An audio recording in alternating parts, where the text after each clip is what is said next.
नमस्कार साथियों, स्वागत है आप सभी का। देखिए, आज हम बात करेंगे सूरदास के जो पद हैं उनको लेके अपनी बात होने वाली है। और ये जो अपना पद रहेगा वो ग्रेड फर्स्ट और सेकंड दोनों के लिए वेरी वेरी मोस्ट इम्पोर्टेंट रहने वाला है, क्योंकि सूरदास के जो पद हैं वो बहुत ही सरल भाषा में यहाँ पर समझाए गए हैं और हैं भी वास्तव में बहुत ज़्यादा सरल हैं। इन पदों को जो है आप कहानी के तौर पे भी ले सकते हैं। ठीक है, तो चलिए आज हम शुरुआत करते हैं सूरदास के पदों को लेके। अपना तुलसीदास का जो बालकांड वाला जो भाग चल रहा है वो आगे चलता रहेगा, उसका धीरे धीरे होना ही बेटर है मेरे ख्याल से, क्योंकि एक चीज़ को लेके बैठेंगे तो वो ठीक नहीं रहेगा। एक ही चीज़ पे अपना फोकस जो है वो नहीं होना चाहिए। इस स्थिति में जब परीक्षा के बहुत कम दिन जो है हमारे सामने रहे हैं, 4 महीने 3-4 महीने मानो आप बढ़िया से, इतना ही रहा है, इससे ज़्यादा समय हमारे पास में नहीं है। तो चलिए शुरू करते हैं आज का ये वीडियो। देखिए, सबसे पहले मैं बात करूं तो यहाँ पर सूरदास का हमारा जो है राग सारंग में लिखा गया ये पद जो है वो रहेगा। सूरदास के पदों की अपन बात करते हैं। वीडियो आपने अभी तक अगर लाइक नहीं किया है, शेयर नहीं किया है और उसमें कमेंट नहीं किया है तो जल्द से जल्द कीजिएगा, ज़्यादा इसमें समय नहीं लगाना है आपको। ठीक है, तो देखिए, पहली करी परिणाम नंद सु समाचार सब दीजो। देखो, होता क्या है कि कृष्ण जो है उद्धव इनका एक बढ़िया मित्र रहा है। जब वे मथुरा चले गए थे, जब कृष्ण मथुरा चले गए थे तो वहाँ पर इनका एक अच्छा मित्र बनता है जिसका नाम था उद्धव। तो उद्धव क्या था कि उद्धव सगुण भक्ति में विश्वास नहीं करता था, वो एक निर्गुण भक्त था। यानी उसको जो है ईश्वरीय जो ईश्वर जो साक्षात को रूप में दिखाई देता है उस पर उसको विश्वास नहीं था। वे जो है निर्गुण भक्ति के भक्त थे। निर्गुण भक्ति, या मैं कहूँ कि ब्रह्म ज्ञान उनको ज़्यादा था। तो उस ब्रह्म ज्ञान के से जो है सगुण भक्ति से उनको अवगत करवाने के लिए श्री कृष्ण जो है वो उद्धव को कहाँ भेजता है? ब्रज क्षेत्र में भेजता है। यानी ब्रज क्षेत्र जो श्री कृष्ण की लीलाओं का स्थल रहा है उस जगह पर वो भेजता है। और वहाँ पर जाकर उद्धव की क्या स्थिति होनी चाहिए वो श्री कृष्ण ने कल्पना पहले से कर ली थी, क्योंकि श्री कृष्ण को पता था कि वहाँ जाएगा, क्योंकि वहाँ पर तो सभी के सब क्या है, सगुण भक्ति वाले हैं, प्रेम को महत्व देने वाले हैं। लेकिन जो उद्धव था वो ना तो प्रेम को मानता था और ना सगुण भक्ति को, वो सिर्फ ब्रह्म ज्ञानी था। वो ब्रह्मा का ज्ञान देना जानता था, योग संदेश वो देना जानता था। और उसी के कारण श्री कृष्ण उद्धव को जो है वो ब्रज क्षेत्र में भेजते हैं ताकि उसको जो है सही ज्ञान की प्राप्ति हो जाए। तो देखिए, जब वो उद्धव को भेज रहे हैं उस समय क्या क्या उनको समझा रहे हैं श्री कृष्ण, उन्हीं को लेके बात चल रही है कि पहले करी प्रणाम। प्रणाम का मतलब होता है प्रणाम नंद सु समाचार सब दीजो। दीजो का मतलब देना। तो सबसे पहले तुम्हें जाकर क्या करना है? नंद बाबा को प्रणाम करना है और समाचार, सारे के सारे जो समाचार हैं वो तुम्हें देने हैं। देखिए, यहाँ पे फटाफट बताऊंगा, इसका जो पूरी की पूरी व्याख्या है वो इसके नीचे लिखी हुई आपको मिल जाएगी। ठीक है, सबसे पहले मैं इसका मोटा मोटा अर्थ जो है वो आपको बता देता हूँ। तो पहली करी प्रणाम नंद सु समाचार सब दीजिए। सबसे पहले तुम्हें जाना है ब्रज क्षेत्र में, हमारे गांव जाना है और तुम्हें सबसे पहले नंद बाबा को प्रणाम करना है और 100 समाचार सब दीजिए। और सारे यहाँ के जो हालचाल है ना वो तुम्हें बताने हैं और वहाँ के हालचाल भी तुम्हें पूछने हैं। और वहाँ वृषभानु गोप, वृषभानु जी थे। कौन थे? जो राधा थी, राधा के पिता का नाम क्या था? वृषभानु।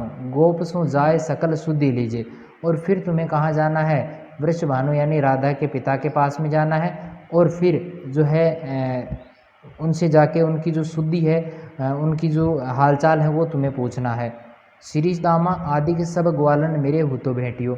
और फिर तुम्हें क्या करना है? सारी गोपियों से मिलना है। और उसके बाद में देखो, श्री दामा यानी सुदामा आदि जो हमारे ग्वालन हैं, जो ग्वाले हैं, उनसे तुम्हें मेरी तरफ से भेंट जो है मिलना है, यानी मेरी तरफ से तुम्हें उनसे मिलना है।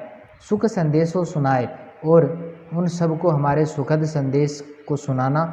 हमारो गोपिन को दुख मेटियो, और जो गोपियां हैं उनके दुख को तुम्हें मेटियो यानी दूर करना है। तुम्हें भाई क्या करना है? हमारे सुख का संदेश उन तक पहुंचाना है और गोपियों के दुख को मेटना है। मंत्री इक बन बसत हमारो होता ही बिन्ने मिले सचु पाइए। और तुम्हें वन में जो वृंदावन है उसमें हमारा एक जो मंत्री है, मंत्री कौन है यहाँ पे? यहाँ पर जो मंत्री है, हमारा जो प्रिय है वो कौन है? राधा है। उससे तुम्हें मिलना है और सच की प्राप्ति तुम्हें वहाँ से करनी है। सावधान वे मेरे हुतो ताही मात नवायो। और वहाँ पर सावधान रहना, क्योंकि तुम्हें भ्रम हो सकता है क्योंकि राधा जो है वो जब से मैं आया हूँ तब से श्री कृष्ण का वेश धारण करके वो वहाँ पर वन में घूमती है, इसलिए तुम्हें सावधान रहना है, उसे देखकर भ्रमित नहीं होना है। मेरे हुतो ताही माथ नवायो, और मेरी तरफ से उन्हें जो है अपना सिर झुकाना है। चलिए इसकी व्याख्या जो यहाँ पर की गई है वो आप देख लीजिएगा थोड़ी थोड़ी। तो यहाँ पर देखिए श्री कृष्ण अपने परम मित्र उद्धव को ब्रज की कुशल क्षेम पूछने के लिए दूत बनकर भेजते हैं, और उस समय देखो श्री कृष्ण उसे समझाते हुए क्या कहते हैं कि सबसे पहले तुम्हें नंद बाबा को क्या करना है, प्रणाम करना है, और उन्हें मथुरा का समाचार देना है कि मथुरा के हाल कैसे हैं। उसके बाद में तुम्हें वृषभानु अर्थात राधा के पिता के पास में जाना है और उनका भी तुम्हें हालचाल पूछना है, और मेरी ओर से सुदामा और अन्य जो ग्वाले हैं उनसे तुम्हें भेंट करनी है, और उसके बाद में गोपियों का हमारा सुखद जो संदेश है और उनकी हमारी कुशलता का जो समाचार है, हमें उनको देखकर जो है उसकी व्यथा का निवारण करना है, यानी उनके दुख को तुम्हें मेटना है। श्री कृष्ण ने फिर देखो क्या कहा है कि वहाँ वन में हमारा एक मंत्री रहता है, ध्यान रहे ये मंत्री कौन है, आत्मी है अर्थात राधा है, और तुमसे मिलकर सत्य प्राप्त करना है। भाई तुम्हें उससे मिलना है और सत्य की प्राप्ति तुम्हें करनी है। जब तुम उसके पास जाओ तो थोड़ा सावधान होना, और मेरी ओर से उसे मस्तक झुकाकर जो है क्या करना है, प्रणाम करना है। मेरे ख्याल से आपको बढ़िया से ये समझ में आ गया होगा। बढ़िया समझ में आया तो लाइक ज़रूर करें, दोस्तों के साथ शेयर भी करें और कमेंट करना ना भूलें। चलिए आगे वाले भाग को लेके बात करते हैं। राग सारंग में ये भाग लिखा गया है। रागों की बात मैं आगे करूँगा, अभी नहीं करूँगा क्योंकि इतना टाइम अपने पास में नहीं है। चलिए मैं बात करूँ तो सुंदर परम किशोर वय कर्म चंचल नयन विशाल, यहाँ पर जो राधा है उसके रूप सौंदर्य का वर्णन जो है वो किया है कि परम सुंदर किशोर, किशोरावस्था में वय कर्म चंचल नयन विशाल, उसके चंचल नेत्र हैं और विशाल हैं। कर मुरली सिर मोर पंख पिताम्बर उर्माल, और उसके हाथों में मुरली है, सिर पर मोर पंख है, और पीले वस्त्र उसने धारण कर रखे हैं और गले में वन पुष्पों की माला पहन रखी है। जनी डरियो तुम सघन, वहाँ तुम डरना मत, तुम सघन वनन में, क्योंकि तुम उस घने वन में ब्रज देवी रखवार, तुम्हें वहाँ जाकर डरना नहीं है, क्योंकि वहाँ पर वन की देवी जो है ना, ब्रज देवी, वो तुम्हारी रक्षा करेगी। वृंदावन सो बसत निरंतर, कब हो न होत नियार, देखो वृंदावन में वो हमेशा से बसती आ रही है, कभी भी वो उससे अलग नहीं हुई है। उद्धव प्रति सब कही श्याम जू अपने मन की प्रति, और इस प्रकार श्री कृष्ण उद्धव को जो है अपने मन की पूरी बातें बता देते हैं। सूरदास कृपा करी पठे यही सब सकल ब्रज रीति, और कृपा करके वहाँ पर जो है कहते हैं कि वहाँ पर वो भेज देते हैं, और वे ब्रज रीति, ये ब्रज की क्या रही है, रीति रही है। चलिए ज़्यादा टाइम नहीं लगा इसमें, अर्थ में आपको बढ़िया आराम से बताता हूँ, इसमें जल्दबाजी नहीं करूँगा, ठीक है। देखिएगा सबसे पहले श्री कृष्ण उद्धव को देखो सबसे पहले सावधान करते हुए क्या कहते हैं कि राधा जिस वन में रहती है उसमें जो है कृष्ण का वेश धारण करके वो वहाँ पर रहती है। कृष्ण नहीं चाहते कि राधा को कृष्ण के वेश में देखकर उद्धव को कोई भ्रम उत्पन्न हो कि कहीं कृष्ण ही तो नहीं आ गए, और कृष्ण के माध्यम से उद्धव सूरदास उनके मंत्री का वर्णन करते हुए क्या कहते हैं, देखिए कि वह परम सुंदर है, किस अवस्था में है, किशोरा अवस्था है। देखो वय कर्म चंचल नयन विशाल, किशोरावस्था में है, उसके नेत्र बड़े बड़े और विशाल हैं, चंचल हैं, चलायमान हैं। उसके हाथ में क्या है, मुरली है, और सिर पर क्या है, मोर पंखों का बना हुआ मुकुट होगा, और शरीर पर उसने जो है वो पीताम्बर धारण कर रखा है, और अपने वक्ष स्थल पर वन पुष्प की जो माला है वो धारण कर रखी है। और हमारा ये मित्र जो है वो घने वन में रहता है। देखिए लिखा है ना, तुम सघन वनन में, तो घने वन में वो रहता है, और तुम वहाँ पर जाते समय तनिक भी थोड़ा बहुत भी भयभीत मत होना, मत डरियो रे जनी डरियो, यहाँ पर बिल्कुल भी तुम्हें डरना नहीं है। क्यों? क्योंकि तुम्हारी रक्षा करने के लिए वहाँ पर ब्रज देवी सबकी रक्षा वहाँ पर करती है, तुम्हारी भी करेगी, क्योंकि ब्रज देवी सदा से वृंदावन में निवास करती, वृंदावन सो वसत निरंतर, क्योंकि वहाँ पर निरंतर यानी लगातार जो है सदैव सदा से जो है वृंदावन में ब्रज देवी निवास करती है, और वहाँ से कभी दूर वो नहीं होती है। कब हो न होत नियार, नियार का मतलब होता है अलग होना, वो कभी वहाँ से अलग नहीं होती। उद्धव प्रति सब कही श्यामजू अपने मन की प्रति, इस प्रकार कृष्ण ने उद्धव को अपने मन की जो संपूर्ण जो प्रेम युक्त स्थिति थी और उससे जुड़ी हुई जितनी बातें थी सब की सब कह डाली। और एक प्रकार से मैं बात करूं कि कृपा करी पठई यह सकल ब्रज रीति, एक प्रकार से कृष्ण ने उद्धव पर ये एक कृपा ही की है कि उन्हें ब्रज भेजा है, बहुत बड़ी कृपा जो है वो उद्धव पर की है श्री कृष्ण ने। इससे उद्धव को ब्रज की जो रीति नीति है उसका ज्ञान होगा, इन चीज़ों से उनका परिचय हो जाएगा। अगर आपका परिचय भी मेरे से बढ़िया हो गया है तो वीडियो को लाइक ज़रूर करें, दोस्तों के साथ शेयर भी करें और कमेंट करना ना भूलें। चलिए आगे बात करते हैं कि राग सोरठा जो है उसको लेके अपन बात करते हैं कि कहियो नंद कठोर भय।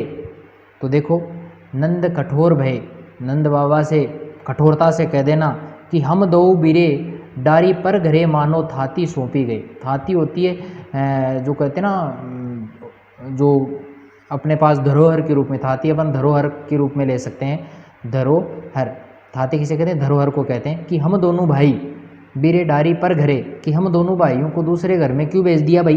थाती सौंपे गए, जैसे कोई धरोहर आपने सौंपी हो, लेने नहीं आए, छोड़ के चले गए ऐसे ही। तनक तनकते पाली, हमें तो देखो कितने प्यार से तुम लोगों ने पाला था, बबड़े किए बहुत सुख दिख रहा है। भाई हमारे साथ हमको आपने बहुत बढ़िया से पाला है, हमें सारे सुख दिखाए हैं, यानी संसार के जो सुख हो सकते हैं वो सारे सुख आपने दिए हैं। गोचारण को चलत हमारे पीछे कोसक धाए।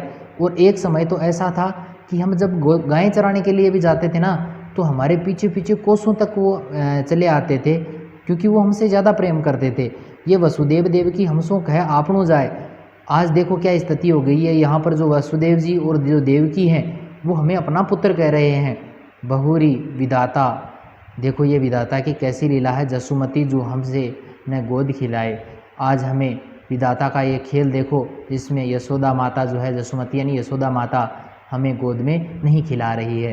कौन काज ये राज कार्य किस काम का है, नगर को सब सुख सू पाए। हाँ एक बात ज़रूर है कि यहाँ पर सारे सुख अवश्य हैं, लेकिन ये सारे सुख किस काम के? सूरदास ब्रज समाधान करूँ आज काली हम आए।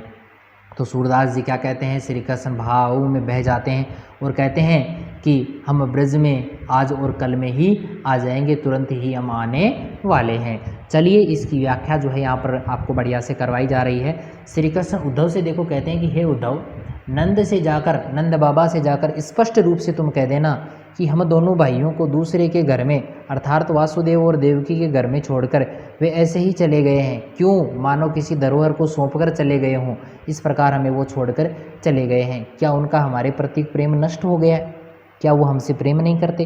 पहले तो जब हम छोटे थे तो उन्होंने बड़े प्रेम से, प्यार से पाल पोस कर बड़ा किया था और अनेक सुख जो है वो हमें दिए थे। तभी तो हम गायें चराने के लिए जब निकलते थे तो नंद बाबा हमारे पीछे पीछे कोसों तक चले आते थे। किंतु आज लगता है कि वो प्रेम क्या हो चुका है? सूख चुका है। बहुत सुख दिखाए, बहुत सारे सुख दिखाए, लेकिन आज लगता है कि वो सारा का सारा प्रेम जो है वो नष्ट हो चुका है।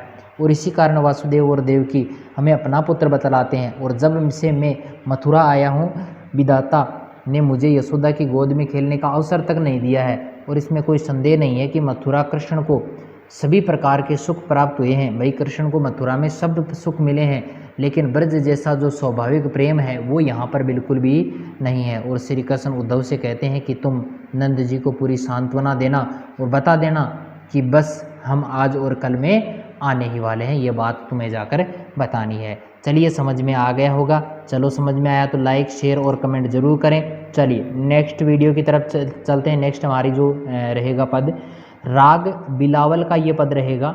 तो देखिए क्या है कि तबही उपंग सूत आए थे, सखा सखा कछु अंतर नाही, भरी भरी अंग लय। देखो क्या करते थे, उपंग सूत यहाँ पर उद्धव को कहा गया है। उद्धव जो है वो मथुरा जाकर वापस आ गए हैं, उसका वर्णन कवि ने यहाँ पर किया है कि सखा सखा कछु अंतर नाही, कि दोनों मित्रों में उनको देखकर नहीं लगता किसी में कोई अंतर होगा। भरी भरी अंग लय, दोनों आपस में गले मिलते हैं। अति सुंदर तन श्याम सरीखे, देखत हरि पछताने।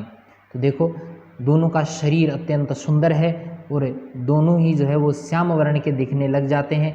ऐसे को वैसी बुद्धि हुई ब्रज पठवे तब आने।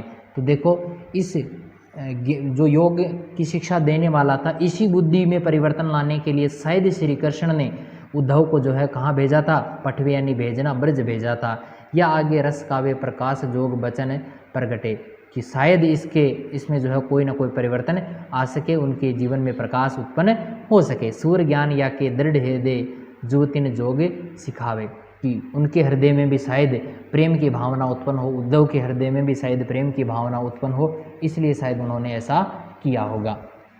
देखिएगा इसकी सरल व्याख्या जो है अपन ने आगे कर रखी है भावार्थ के रूप में। देखिएगा, श्री कृष्ण ब्रज के समाचार प्राप्त करने के लिए व्याकुल थे, तभी वहाँ पर उसी समय उद्धव जी आ जाते हैं और कवि क्या कहते हैं कि दोनों मित्रों में कोई अंतर नहीं था, दोनों ही निष्कपट भाव से परस्पर मिलते हैं, दोनों गले मिलते हैं। और श्री कृष्ण के समान उद्धव का शरीर भी कैसा हो गया है, श्याम वर्ण वाला और आकर्षक बन गया है, और दोनों में कोई अंतर नहीं था।